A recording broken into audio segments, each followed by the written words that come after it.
본 방송에서 제공하는 투자 정보는 투자 판단에 대한 조언입니다. 방송에서 제공하는 주식의 가치, 가격 상승 및 가격 하락에 대해서는 방송사에서 보장하지 않습니다.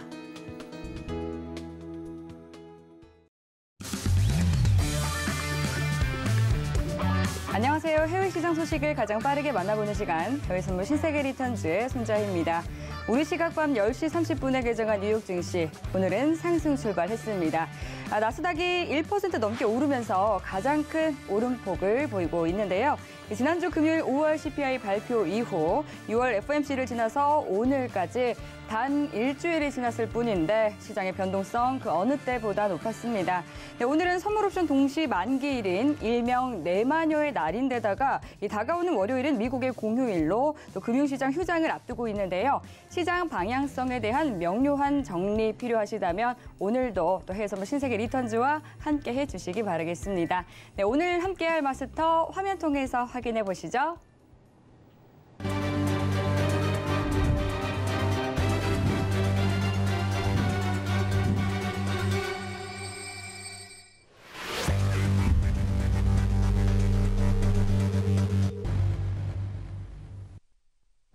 네, 오늘은 골드도치 마스터님, 또 해왕 마스터님 두 분과 함께합니다. 반갑습니다. 네, 오늘 굉장히 색다른 조합입니다. 먼저 골드도치 마스터님부터 인사 말씀 드릴게요. 오랜만에 나오셨는데요. 네, 시청자분들께 인사 부탁드릴게요. 네, 안녕하세요. 반갑습니다. 제가 4주 만에 뵙는 것 같습니다. 제가 조금 비어있는 사이 4주 동안 정말 많은 이슈가 있었습니다. 그 이슈를 이제 오늘 해영 대표님하고 같이 하나하나 풀어가면서 여러분들 지금 굉장히 어려울 건데 어떠한 방향성을 잡아야 되겠느냐. 거기에 대해서부터 한번 짚어드리면서 향후 어떻게 되겠는지까지 한번 조금 더 앞질러서 가보도록 하겠습니다. 잠시 후에 뵙겠습니다. 네, 좋습니다. 그리고 이어서 해영 마스터님도 시청자분들께 인사 부탁드릴게요.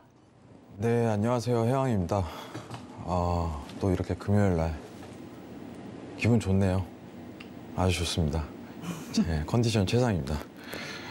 골도치 마스터님 부산에서 멀리 또 오셨는데 또 저희 다음 주에 또 이제 강연회 하잖아요. 네, 부산에서 강연회 하는데 그 전에 이제 많은 얘기를 나누고 있어요. 오늘도 들어오기 전에 시장에 대한 얘기를 많이 나누는데 또 새로운 내용이 계속적으로 나오고 있는 상황입니다.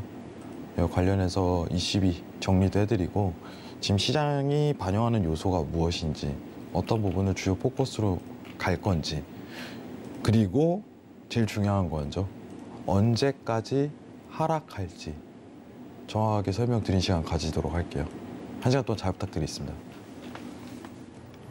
네, 굉장히 불확실성이 짙은 좀 안개가 자욱한 듯한 시장입니다. S공포다, 아래 공포다 말들이 많은데요. 오늘도 1시간 동안 알차게 많은 이슈들 다뤄보도록 하겠습니다.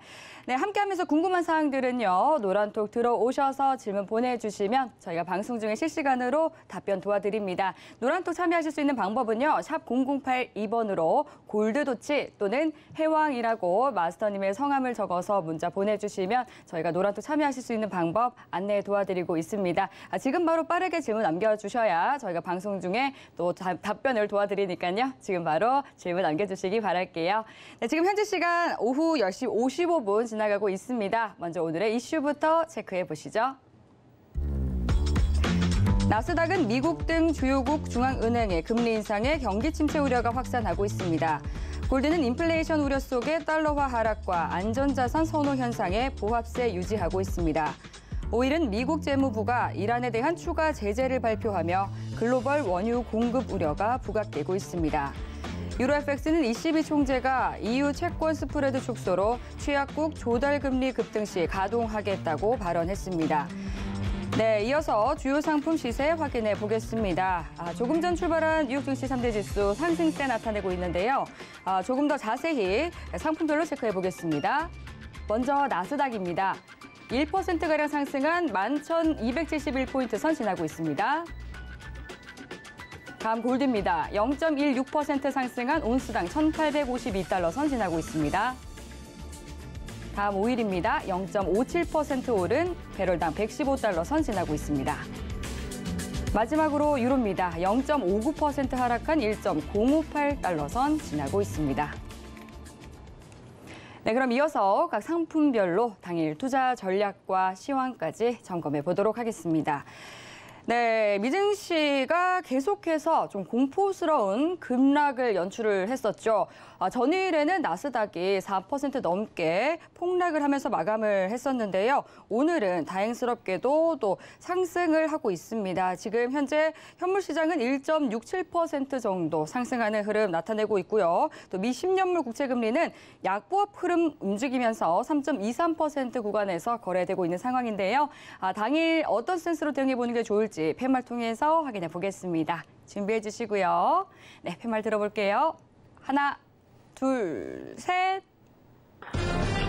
네, 골드도치 마스터님은 매수를 들어주신 거죠. 네, 매수. 그리고 해왕 마스터님 관망 들어주셨습니다. 그럼 먼저 해왕 마스터님부터 시장에 대한 분석 들어볼게요. 네, 일단 차트만 좀 가도록 할게요. 네. 차트만 먼저 가고 시장 상황에 대해서 좀 대변을 할게요. 네. 자, 지금 이 선 보이시죠? 예. 지금 단기에 대한 파동 랠리인데, 자, 지금 시장 상황을 고려를 했을 때 파동에 대한 부분이 다 나왔네요. 어느 정도 급락 사이클 신호를 좀 보내고 있습니다. 가능성이 있다는 걸 현재 상황에서. 지금 추세 이탈 위치값이 이제 정확하게 11,250포인트 이탈 나오면은 하락장 또 연출돼요. 11,250포인트. 이 부분을 좀 핵심으로 봐야 돼요. 11,250포인트 이탈입니다. 그럼 시장에 대한 어떤 사이클이 또 정해질 거예요. 파동이. 그 구조 내에서 이제 매도 수급에 대한 부분을 진입 타점을 찾아야 돼요. 지금은 아직 타점이 안 나옵니다. 우리가 1차적으로 지금 기다려야 될 시장은 11,250포인트 이탈. 그 이후 진입에 대한 타점을 찾는 걸 추천드려요. 자, 더 확실한 방법은 60분봉에서 좀 나와 있죠. 여러분들. 자, 지금 MACD 보이시죠? 그죠? 상단에 있는 최상단 지표입니다. 이거 음봉 나올 때 들어가세요. 음봉 나올 때. 안 늦어요. 안 늦습니다. 기다리셔도 된다는 거예요.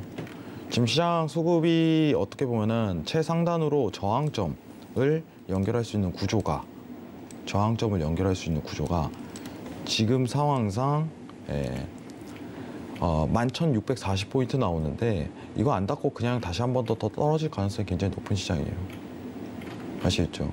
그렇기 때문에 언제든지 하방에 대한 리스크가 잠재되어 있습니다.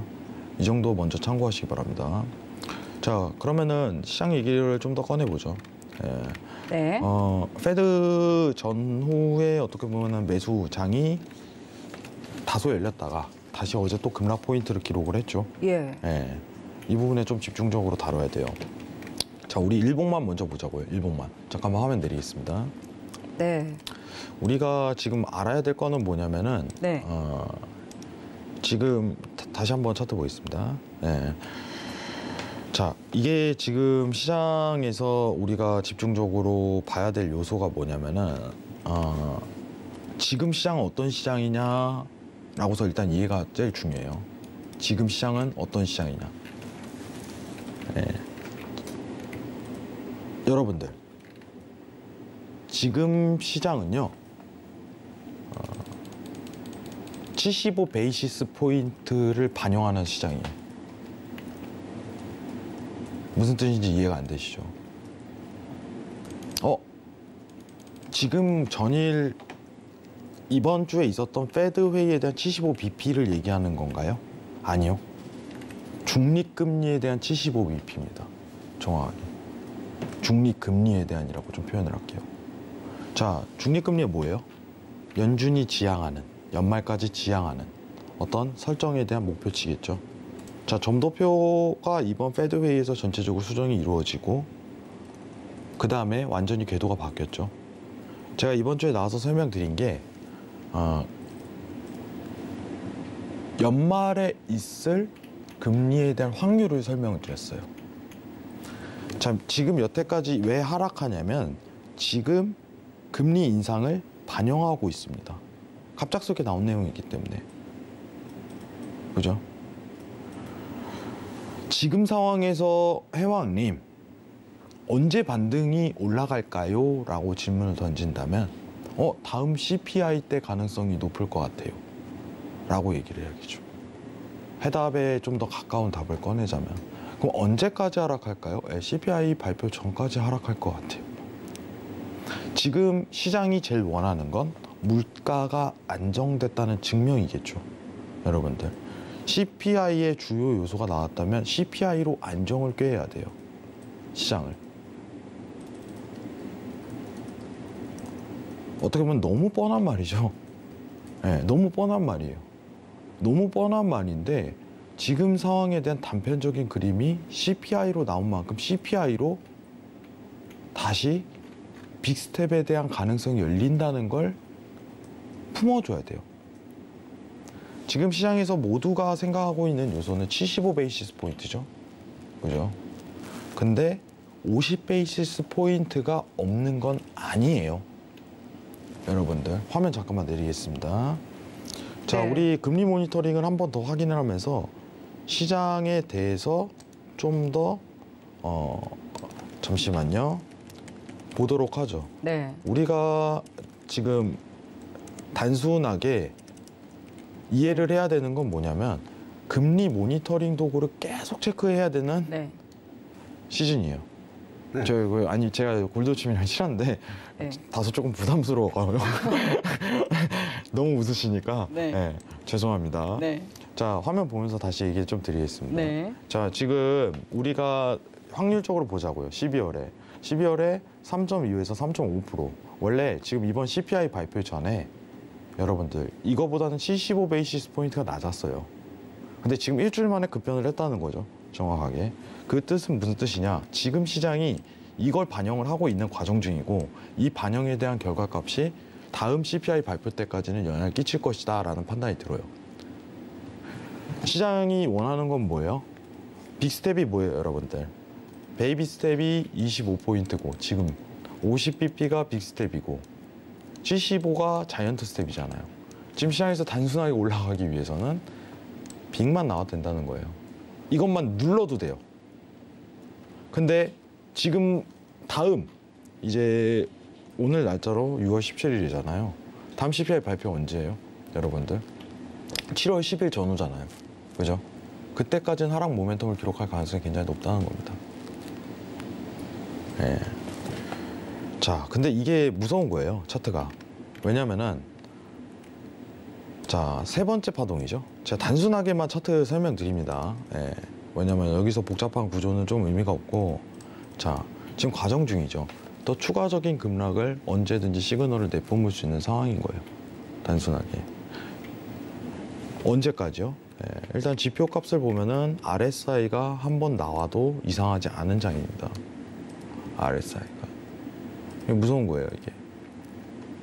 그래서 저는 단편적으로 당분간은 어떤 매수 포지셔닝에 대한 구축은 힘들다라는 설명을 드리고 싶어요. 제가 이 궤도를 바꾼 게 사실 얼마 안 됩니다. 예. 여기서 바꿨죠. CPI 발표 뜨고 지난주 금요일이죠. 여러분들 헉 소리가 나왔습니다. 생방 중에 헉 소리가 너무 놀래서. 그러고 지금 반영하고 있잖아요. 금리에 대해서. 이 포인트를 기록하셔야 돼요. 아시겠죠? 달러요? 더 치겠죠. 당분간은. 근데 오늘은 유로 22에서 어떤 기구를 설립했기 때문에 그 부분으로 다소 눌림장이 들어가는데 원달러, 달러는 더 치고 올라갈 가능성이 굉장히 높다. 예, 어떻게 보면 이제 자산의 투자 형태에서 주식, 비트코인 이 부분은 더 빠질 가능성이 굉장히 높다. 이게 포인트입니다. 당분간은 매수 금지입니다. 물가가 한 번 더 안정될 때까지. 이상입니다. 네, 그러니까 이제 시장에 대해서 말씀을 해주셨습니다. 다음 CPI 발표가 있기 전까지는 당분간 좀 좋지 않은 그런 시장 움직임을 보일 가능성이 높다라고 짚어주셨는데요. 그리고 우리 시각 밤 9시 45분에 제롬 파월 연준 의장의 연설이 있었습니다. 물가 안정 의지에 대해서 다시 한번 드러냈는데요. 그리고 이제 젊은 층에게 생애 첫 집에 대해서 구매를 할 의사가 있다면 나중에 구매를 하는 게 좋겠다. 이렇게 밝히기도 했습니다. 그럼 이어서 또 골드도치 마스터님의 시장에 대한 분석도 들어보도록 하겠습니다. 오늘 매수를 들어주셨는데 네. 이에 대한 또 뒷받침하는 의견 부탁드릴게요. 차트부터 한번 같이 보면서 제가 좀 설명을 드릴게요. 기술적 네. 분석에서 봤을 때 현재 제가 매수라고 말씀드린 거는 네. 오늘부터 매수입니다가 아니에요. 여러분, 시장이라는 건 데일리 트레이딩이라는 게 있고 예, 예. 장기적인 구간 분석이라는 게 있죠. 그런데 오늘은 제가 매수를 드린 것은 여러분들이 오늘 상단에서 올라탄다면 오늘은 양봉에 대한 네. 방향성을 잡아가 보십시오라는 제가 말씀을 드리는 거예요. 제가 일봉부터 설명드리면 지금 네. 현재 시장이 제가 계속 강조를 드렸습니다. 뭐라고 강조드렸냐면 팬데믹 이전 시작하고 고점 이후 반은 빠져야 됩니다, 여러분. 반은 빠져야지. 항상 그렇게 말씀을 드리고 제가 피봇 수열에서 피보나치 수열이라고 말씀을 드리거든요. 피보나치 수열의 50% 구간이었던 11,500 그리고 700 구간 레인지에서는 반등이 나올 겁니다. 라고 말씀드렸는데 반등은 나왔어요, 여러분. 반등은 나왔는데 6월 CPI 발표가 서프라이즈로 나오면서 시장이 충격을 받으면서 또 한 파동이 다시 빠지고 있는 겁니다. 그렇게 되면 저점이 밀리게 되면서 지금 현재 어디까지 내다봐야 되냐면 여러분들 1,500까지는 충분히 열어두셔야 됩니다.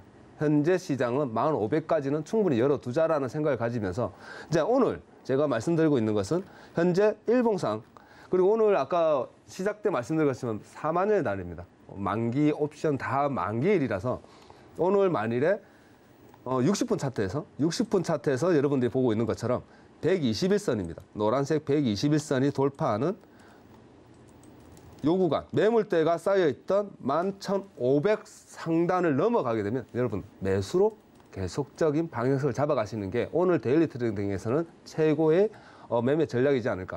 지금 현재 구간에서는 여러분 건드리시면 안 됩니다. 지금은 미장 시작하고 한참 방향을 잡기 위한 싸움 구간이다라고 생각하시고 항상 기술적 분석에 봤을 때 우리가 여러분들이 기술적 분석으로 뭔가를 풀어나가시고 차트에 대한 기준을 가져가시고 그리고 방향성에 대해서 이해를 가져가시려고 그러면 과거 자리에서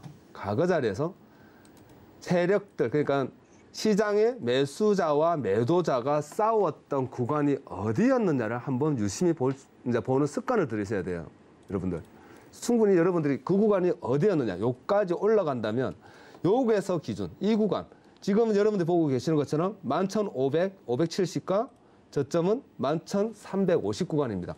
요 구간 보합권 안에서 여러분들이 돌파가 나온다 그러면 상단 위로 보시는 거예요. 상단 위로.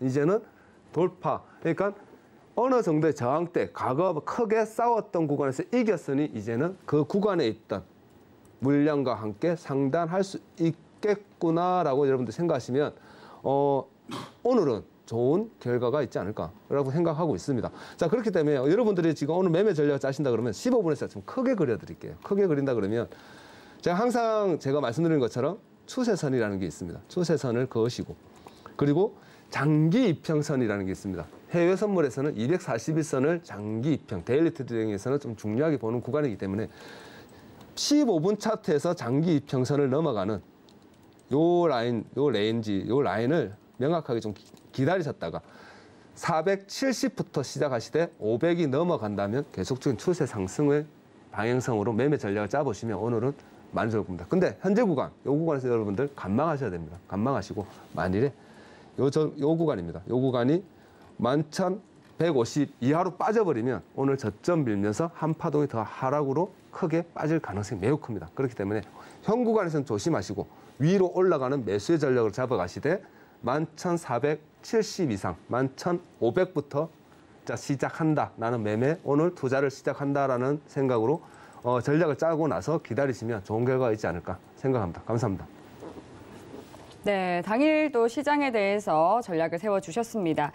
그런데 이제 연준이 자이언트 스텝에 나섰음에도 불구하고 글로벌 증시가 연일 출렁거리면서 또 악화 일로의 상황에 들어서고 있습니다. 이 시장 투자자들의 신뢰를 상실했다라는 분석도 나오고 있는 상황인데요. 다우 지수는 심리적 방어선인 3만 선이 붕괴가 되기도 했고 또 S&P 500 지수와 나스닥 지수는 고점 대비 24% 또 34% 넘게 빠지면서 약세장에 진입한 상황입니다. 경기 침체가 이미 왔다라고 보는 시각도 있는 상황인데요. 이에 대해서 마스터님들께서는 어떻게 보시는지도 궁금합니다. 이에 대해서 지금 골드도치 마스터님은 어떻게 보세요? 아직까지는 침체라고는 얘기 아니고 많이 위축되었고 버블이 빠지고 있는 과정이고 이 버블이 빠지면서 그로 인한 위축이 조금 스택으로 빠질 수 있다라고 네. 전망하고 있습니다. 그렇군요. 혜영 마스터님은 어떻게 보시는지 좀 짧게 부탁드릴게요. 저도 경기 침체라는 말을 네. 덧붙이기에는 다소 조금 오버하다. 현실적으로 좀 얘기해 과전된 드릴게요. 측면이 네. 있다. 사실 시장이 빠지면은 사실 어떤 불안성이 커지기 때문에 네. 이런 말들이 참 많이 나와요. 예. 네, 근데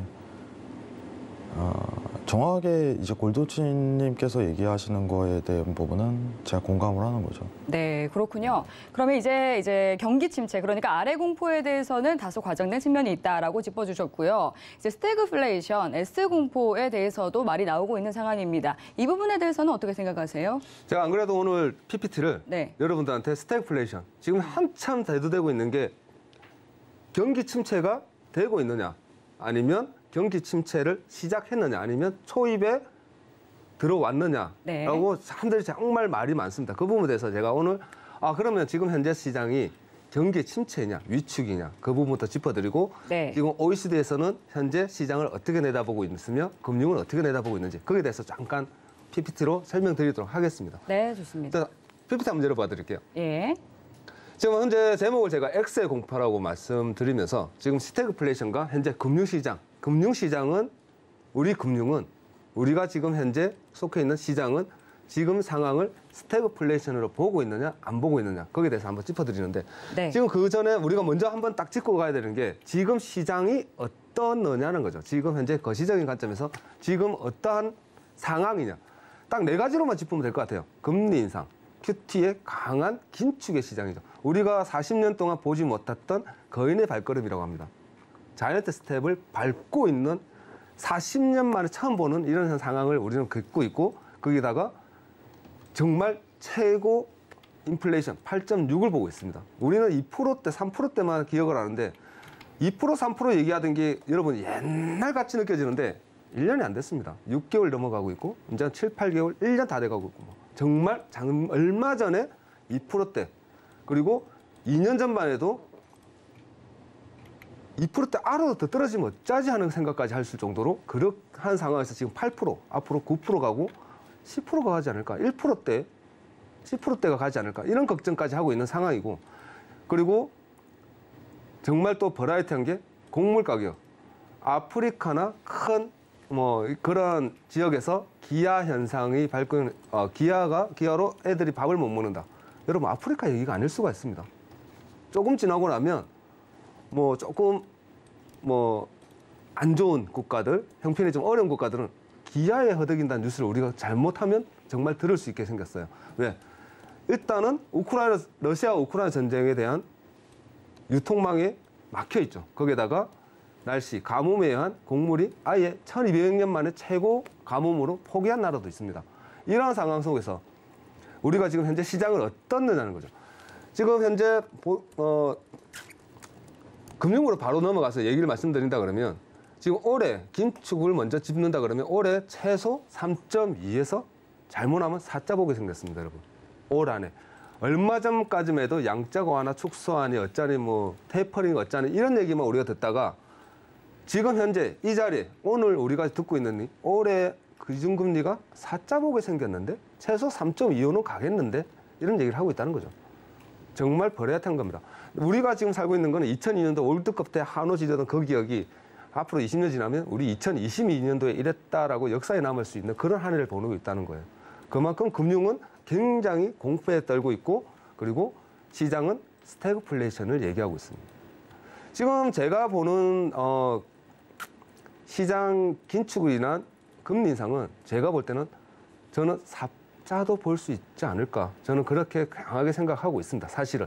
근데 시장은 지금 패드에서 올 초에 얘기한 게 1.5에서 2였어요. 2.25, 최대 2.5까지는 갈 수 있다. 막 이런 전망이었는데 그거는 옛날 얘기가 됐습니다. 기본 최소 3 이상은 넘어가고 잘하면 4다. 그러면 여러분들이 생각하는 것처럼 미국이 4자를 보인다 그러면 우리나라 같은 경우는 일단 생각해 보면 제일 중요한 게 주택이죠. 주택 금리가 여러분 7%, 8% 보게 생겼다는 겁니다. 그만큼 우리나라도 굉장히 지금 상황이 매우 안 좋다. 자, 그것만 좀 일단 짚고 넘어가시면 되는데 지금 패드에서 지금 기준금리를 이렇게 인상하면서 패드에서 제일 많이 강조하고 있는 게 기업의 체력은 튼튼하다라고 계속 강조합니다. 아직 튼튼해. 그렇기 때문에 기준금리 인상해도 이렇게 강하게 자이언트의 발걸음으로 쿵쿵쿵 찍고 올라가도 시장에 대한 스택은 오지 않을 수 있다라고 얘기하는데 그러면 인플레이션 문제 한번 짚어보자는 거죠. 여러분들이 보고 있는 것이 인플레이션율입니다. 올해 저번 주에 나왔던 인플레이션율이 지금 8.6입니다. 이 그래프 모양을 보시면 어딘가 많이 닮아 있을 거예요. 70년대 요 모양과 그리고 80년대 요 모양의 그래프 모양을 우리가 보고 있습니다. 정말 가파르게 지금 시장 현재 7.5를 넘어가면서 시장은 스태그플레이션이 올 수도 있다라고 얘기했습니다. 7%대가 넘어가면서 왜?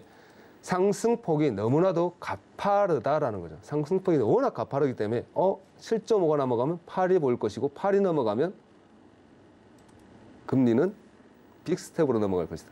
그리고 빅스텝에서 8.2에서 8.6 찍으면서 바로 자이언트 스텝을 할 것 같다 했는데 바로 했어. 그리고 나서 7월 달도 0.75 베이스 포인트가 예상되어 있습니다. 거의 확신에 가까운 얘기가 나오고 있어요. 자, 그렇다면 인플레이션으로 기준금리를 올린다고 해서 기준금리를 이렇게 올린다고 해서 인플레이션을 잡을 수 있겠느냐? 그러면 CPI에 대한 CPI가 가지고 있는 그리고 소속되어 있는 그 분류를 해본다 그러면 지금 현재 딱 세 가지만 짚고 넘어가시면 여러분들 이해가 편할 거예요.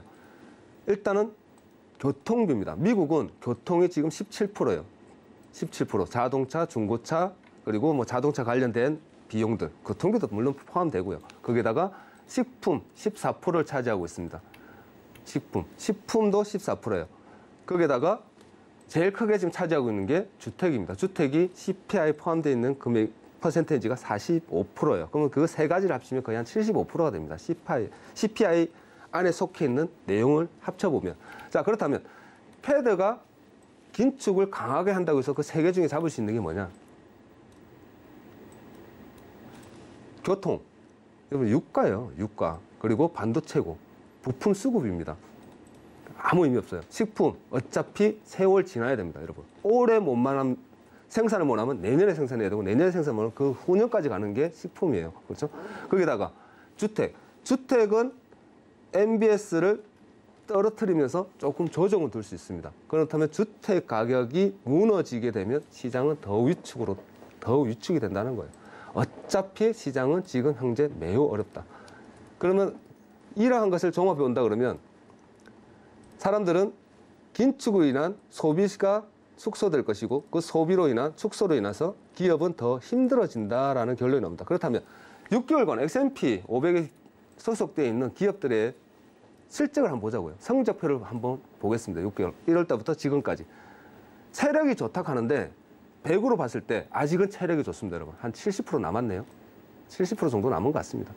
보통 S&P 500의 기업들 중에 그중에 아마존부터 테슬라 전체 기업들을 다 봤을 때 흔히 얘기하는 머리가 깨져서 된장 바르고 다닙니다, 여러분. 정신 못 차려요. 지금 정신이 없습니다, 시장은. 근데 체력이 좋다, 살아날 수 있다. 물론 조금 팬데믹 이후 올라갔던 거품이 빠지면서 그럴 수 있다라고 봅니다. 그러나 우리는 그렇지 않죠. 우리는 투자자로서 굉장히 위축되어 있습니다. 자, 이런 상황에서 우리가 계속적인 매수를 생각할 수 있겠느냐? 아직은 힘들다는 거예요. 그러면은 내가 시장이 스택으로 넘어가고 있는 상황에서 내가 스택으로 판단하려면 어떠한 지표를 보면 되겠느냐? 뭐 그것도 좀 짚어봐야 되지 않겠습니까? 자, 그래서 팬데믹 하락률 아까 조금 전에 보여준 것처럼 50%, 60%, 62까지 피보나치 수열이라는 게 있습니다, 여러분. 파동에 대한 확인이죠.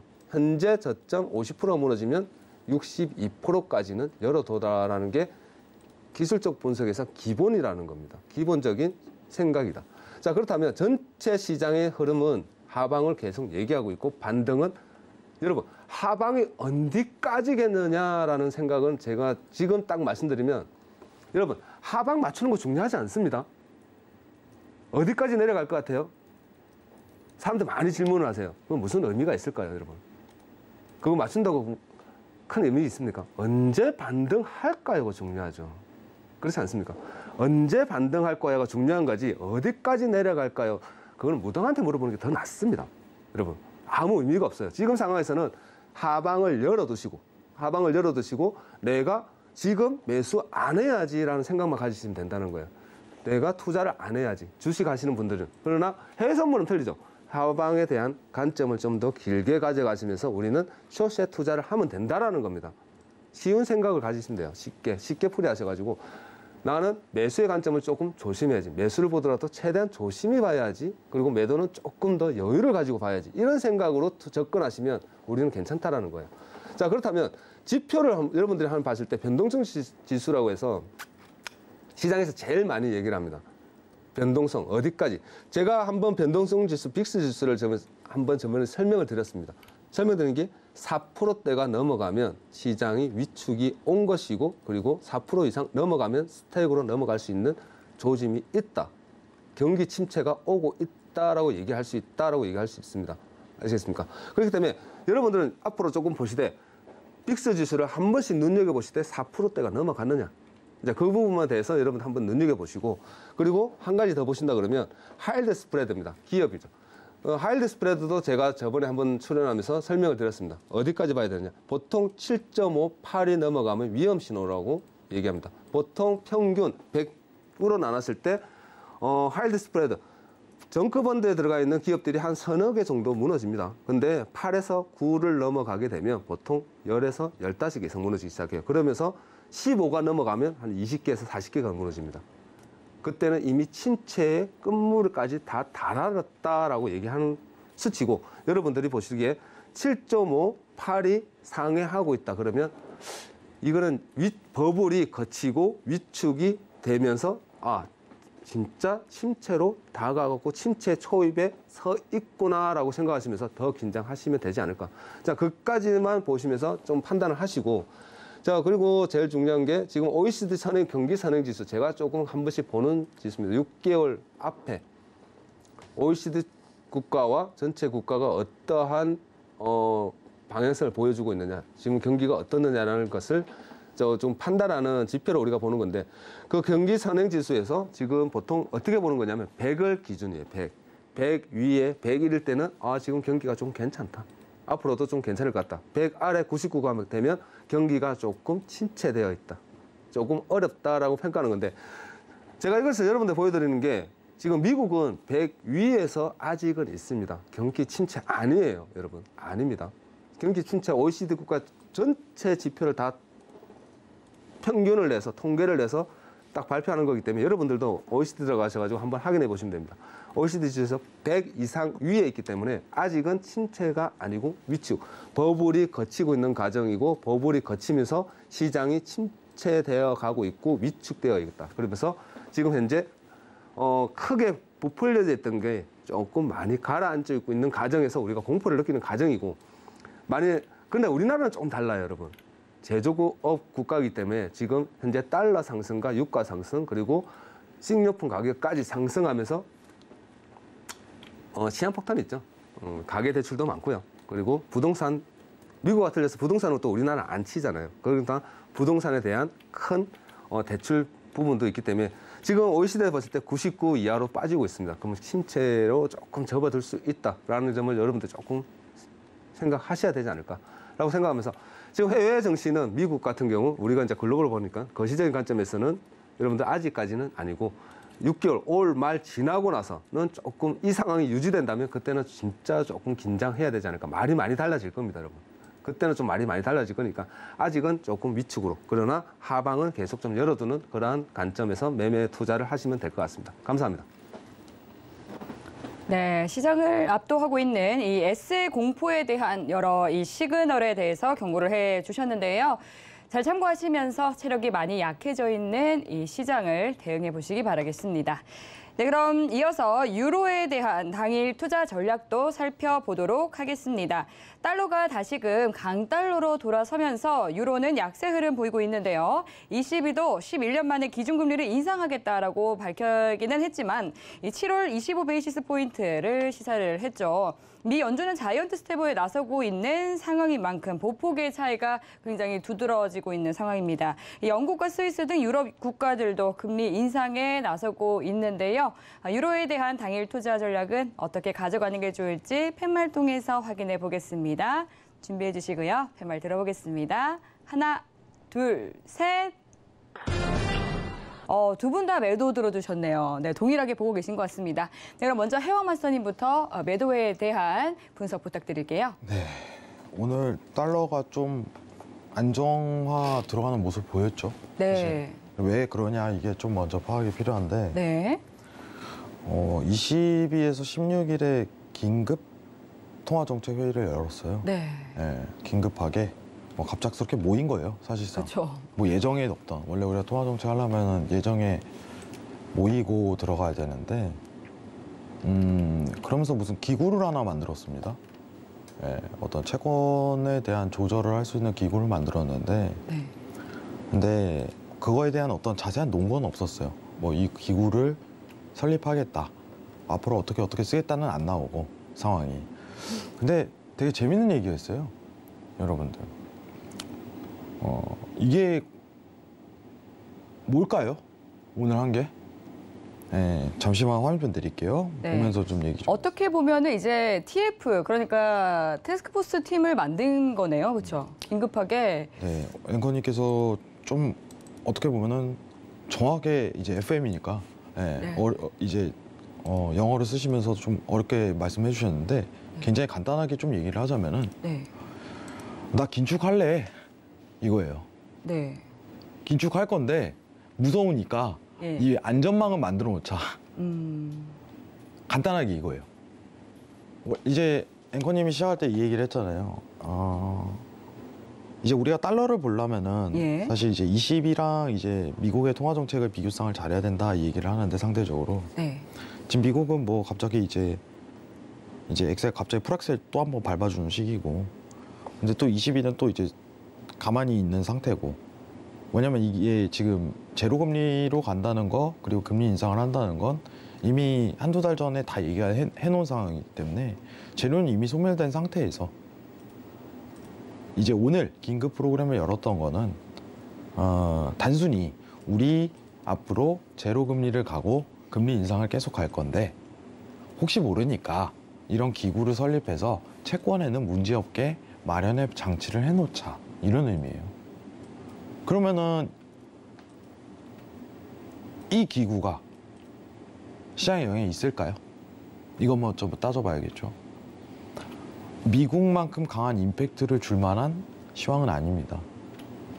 미국에 대한 자이언트 스텝만큼에 대한 강한 시황은 아니고 단순하게 기존에 있었던 9월까지 제로 금리를 유지하겠다, 계속적으로 25bp를 인상하겠다, 이 정도에 대한 시황만 이해하시면 좋아요. 딱. 예. 근데 재밌는 게 있어요. 사실 뭐냐면은 22가 왜 자꾸 기구를 만들까요? 이런 얘기는 할 수 있어요. 22가 자꾸 기구를 만들어요, 여러분들. 예. PPP도 사실 없던 거잖아요. 어떻게 보면은 할 게 없어서예요. 정확하게 뭐라도 만들고 안전장치를 해놓고 22만의 어떤 기구를 설립해서 어떻게 보면은 시장에 대한 채권에 대한 안정화를 도모시키는 게 22의 역할인 거죠. 불안하니까. 미국 같은 경우는 MBS 채권 국채로 이루어져 있지만은 이제 22 같은 경우는 회사채에 대한 기준치가 굉장히 많아요. 예, 한번 잘못 삐딱하면은 회사가 다 무너지기 때문에 유럽 증시 입장에서는 직관적으로 통하는 거예요. 그렇기 때문에 이것만 기억하시면 됩니다. ECB가 긴급회의를 열었습니다. 예, 시장 반영은 없습니다. 그렇기 때문에 기존 유지대로 달러에 대한 어떻게 보면은 강세가 이루어지는 자연스텝이 시장 반영을 이루는 시기이기 때문에 유로화가 더 추가적으로 하락할 가능성이 매우 높습니다. 라고서 정리해드리겠습니다. 아시겠죠? 네, 달러는 추가 강세가 더 드러날 가능성이 높아요. 물론 원달러도입니다. 이상입니다. 네. 달러는 계속해서 좀 강한 흐름을 이어질 가능성이 높다라고 말씀을 해주셨습니다. 지금 달러 인덱스 같은 경우는 오늘 한 1%가량 상승을 하면서 104선에서 움직이고 있는 상황인데요. 오늘 원달러 환율도 보니까 1,290원 선까지 올랐다가 결국 마감은 1,280원대에서 마감한 그런 상황입니다. 네, 그럼 이어서 골드도치 마스터님도 동일하게 들어주셨는데 그에 대한 이유 부탁드릴게요. 제가 달러를 계속 얘기하고 있는 게 여러분은 배우고 달러는 넘어갈 겁니다라고 항상 얘기하고 있잖아요. 네. 지금 현재 빅스텝에서 자이언트 스텝 넘어가고 있습니다. 예. 유럽 20에서 기준금리 인상을 하다 해도 지금 현재 미국이 지금 선행하고 있는 기준금리 인상폭은 따라오지 못한다는 거예요. 달러 강세는 계속 유지될 전망입니다, 여러분. 달러가 굉장히 이렇게 가파르게 뛰어가고 있는데 베이비 스텝으로 뛰어간다고 해서 달러가 약세로 전환되고 유로화가 강세로 전환된다. 그것은 제가 볼 땐 시장 심리상 절대 맞지 않다. 그리고 현재 유로는 여러분들 빅스텝 0.5bp를 인상하면서 계속 따라가겠다고 하는 것이지 앞지르겠다는 얘기는 아닙니다. 우리 경기 너무 좋아. 이거 아니잖아요. 경기가 너무 어렵고 지금 더 악화되기 때문에 금리 인상을 빠르게 진행하겠다는 거지. 왜냐? 미국에서 금리 인상과 긴축을 하면서 큰 달러 강세를 계속 이어오면 유럽은 더 힘들어집니다. 지금 현재 차트 잠깐 열어보면 네. 지금 현재 유로가 반등을 치면서 추세가 돌파 이후 하락을 주면서 지금 이 차트를 보게 되면 여러분들이 조금 뭔가 데자부를 하나 느끼실 거예요. 나스닥과 비슷하죠. 나스닥 모양과 나스닥의 일봉 차트의 모양과 비슷한 흐름으로 빠지고 있습니다. 무슨 말이냐?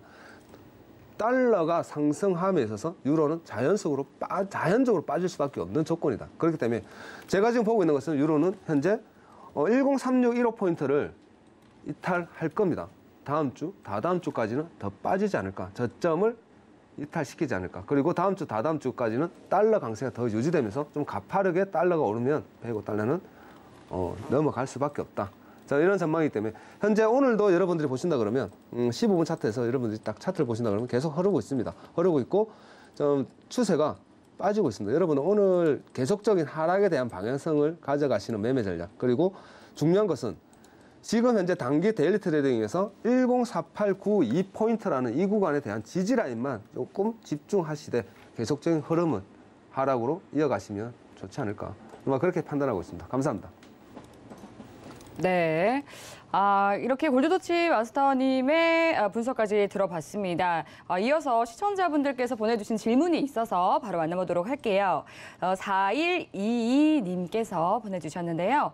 세계 중앙은행들이 금리 인상을 하고 있는데 왜 일본은 정책 유지를 하는 건가요? BOJ의 정책이 전 세계 시장에 미치는 영향도 궁금합니다. 라고 보내주셨습니다. 네, 오늘 이제 일본 중앙은행이 또 통화 정책을 그대로 유지하겠다라고 하는 소식이 전해졌죠. 이에 대한 궁금증을 보내주신 것 같습니다. 이에 대해서 해왕 마스터님께서 답변을 주시면 좋을 것 같은데요. 네. 정말 쉽게 얘기해 드릴게요. 네. 일본 물가가 안 올라요. 네. 일본은 왜 물가가 오르지 않는 건가요? 워낙 디플레 파이터이기 때문에 예. 양적 완화를 할 수밖에 없고 이게 아베노미스 정책이 오히려 디플레이션을 좀 유발하는 상황인데 네. 어떻게 보면 지금 전 세계 시장 상황에서 좀 그나마 이제 웃긴 표현으로 얘기를 하면은 예. 가장 수혜를 받고 있는 연출을 하죠, 일본이. 근데 이게 정말 나중에는 타 국가가 정상화 과정을 겪을 때는 네. 일본이 더 최악으로 들어갈 수 있는 하나의 단편적인 국면이거든요. 우리가 이제 물가에 대해서 잠깐 얘기를 다시 해야 되는데 네. 지금 일본 같은 경우는 물가 이제 상승률이 2%대예요. 네. 굉장히 정상적인 상황으로 그러니까요. 오히려 나왔어요. 지금 다른 세계 국가들과는 굉장히 다른 흐름이잖아요. 그리고 오늘 이제 BOJ가 정책 금리를 동결하겠다고 밝힌 뒤에 일본 증시가 한 1%가량 넘게 하락하면서 마감을 했더라고요. 네, 지금 일단은 일본 물가 YOY 기준으로 좀 보게 네. 된다면 2.5% 나왔거든요. 예. 타 국가가 뭐 한 7%, 막 8% 이렇게 나오는데 네. 굉장히 정상적이네요. 네. 오히려 더. 그러니까 이제 수치만 봤을 때는 그럼 좋은 거 아닌가요? 그렇죠. 수치만 봤을 때는 좋은 건데 이게 지금 어떻게 보면 양적 완화를 계속 지금 시장 상황에서는 오히려 이제 수출적인 측면에서 일본이 굉장히 유리하겠죠. 근데 이게 항상 느끼는 건데 일본은 정책적인 모순이 너무 심해요. 아베노미스 정책이 이게 나중에 탈이 될 거예요. 분명하게. 예. 분명하게 탈이 될 거고 좀 지금 일본 입장에서는 굉장히 좋습니다. 근데 미국 얘기를 좀 꺼내야 되는데 사실 이건 좀 반박하려는 내용은 아닌데 네. 사실 우크라이나 사태가 어떻게 보면은 시장에 대한 긴축을 일으켰다라고 저는 판단은 안 해요. 냉정하게. 우크라이나 사태 유가를 이끈 건 맞지만은 지금 미국은 헛발을 디딘 상태거든요. 물가만 따지면. 미국이 YOY 기준이 8.6%가 나왔는데 이 원초적인 문제는 뭘까요?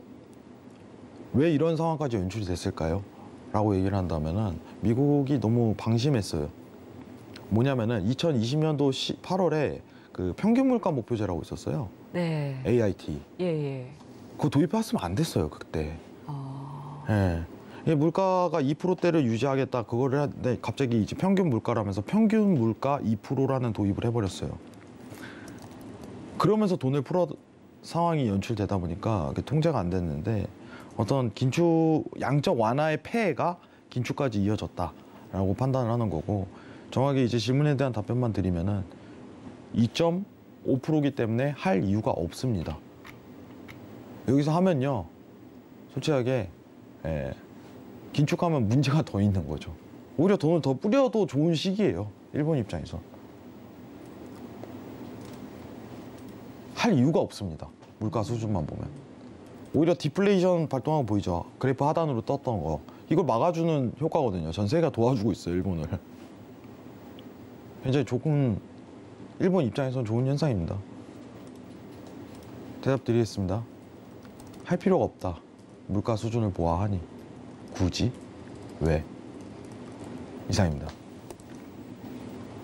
네, 이제 국제 유가에 대해서 또 BOJ에 대해서 말씀을 해주셨습니다. 지금 빠르게 지금 5위를 살펴볼게요. 왜냐하면 WTI가 지금 4%대 급락이 나오고 있습니다. 시청자분께서 질문을 보내주셨는데 2145님께서 5일의 방향성을 결정하는 중요한 열쇠는 무엇일까요? 바이든의 중동 방문일까요? 아니면 러시아의 전쟁 종료일까요? 라고 또 보내주셨는데요. 이 부분에 대해서 골드도치 마스터님께서 답변을 주시면 좋을 것 같습니다. 제가 네. 차트를 보면서 네. 차트 가지고 풀어가면서 한번 설명드리겠습니다. 네, 좋습니다. 제가 일봉상 제가 여러분들 봤을 때 제가 이제 노란톡에 시청자분들하고 대화를 하면서 제가 3일 전에 여러분 바이든이 사우디 간답니다. 네. 협상하러 간대요. 네. 사우디를 가고 있기 때문에 조금 지금 현재 1, 2, 3, 6, 8, 50이 넘어가고 있는데 여러분 오늘 이 시간이 마지막이에요. 15분 차트를 보면서 제가 설명드렸어요. 믿고 매도 한번 때려보세요. 매도 한번 잡아보세요. 라는 게 계속적인 하락을 보여주고 있습니다. 그리고 전일 제가 상방에 대한 시그널과 오늘 잘하면 하방으로 내리 꽂겠는데 라는 판단을 가지고 지금 매도의 이제 관점을 저도 보고 있는데 저는 현재 제가 시장을 봤을 때는 러시아 우크라이나 전쟁 물론 지금 독일과 여러 국가가 러시아하고 지금 협의를 보고 있습니다. 자, 거기에 대한 뉴스가 나오는 게 대략 뭐 핵을 어쩌니 이런 뉴스가 악재가 터지고 있는데 제가 볼 땐 그건 아니고요. 바이든과 사우디 간의 긴밀한 접촉에 의한 그리고 사우디가 한마디 했죠. 사우디가 바이든한테 시그널을 던졌습니다. 우리는 러시아가 갖고 있는 560억 배럴에 대한 그 분량을 우리는 더 생산해서 우리가 그것을 완화시킬 수 있다. 그러면서 오펙에서 발표한 게 7월달, 6월달, 7월달, 8월달 우리가 더 증산할게. 우리 증산하지 않냐? 증산하지 않냐? 와봐. 일단 와서 나랑 얘기하자라고 얘기하면서 바이든이 증산 이후 바로 오케이 넘어갈게라고 얘기가 됐습니다. 그리고 나서 이제 가는 날짜가 정해지 않는데 제가 볼 땐 거기에 대한 시그널이 아니지 않을까. 지금 현재 사우디와 바이든 간의 협상. 거기서 이 시그널로 인한 시장이 이제 좀 하락포로 연결되고 있지 않을까. 저는 그렇게 판단하고 있습니다. 이상입니다. 네, 이렇게 또 차트를 잘 다뤄주시는 골드도치 마스터님께서요. 이 다음 주 월요일 오전 11시에 차트 강의를 준비해주고 있다고 합니다. 이 패턴 방향성을 알 수 있는 모든 내용을 알려주신다고 하니까요. 꼭 함께 들어보시면 좋을 것 같습니다. 참여 원하시는 분들은 샵 0082번으로 골드도치라고 적어서 문자 보내주시면 참여하실 수 있는 방법 안내 도와드리도록 하겠습니다. 그리고 아직까지 남아있는 궁금한 사항이 있다 하시는 분들은요. 샵 0082번 으로 해왕 또는 골드도치라고 적어서 문자 보내주시면 노란톡 입장 도와드리도록 하겠습니다. 네, 참고로 본 방송에서 제공하는 정보는 투자 판단에 대한 조언일 뿐 해당 상품의 가치나 수익률을 보장하지 않습니다. 서울경제TV는 자본시장 통합법을 준수합니다. 1:1 투자 상담과 유사수 신행위 등 모든 불법 사항을 엄중히 금지합니다. 네, 오늘 저희가 준비한 내용은 여기까지입니다. 오늘도 함께해 주신 여러분 고맙습니다.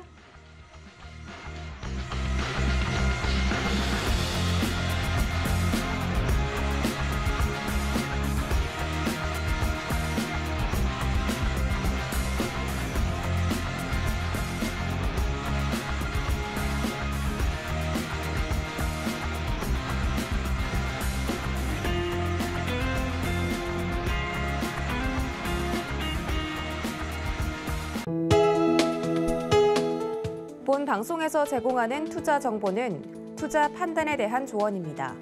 방송에서 제공하는 주식의 가치, 가격 상승 및 가격 하락에 대해서는 방송사에서 보장하지 않습니다.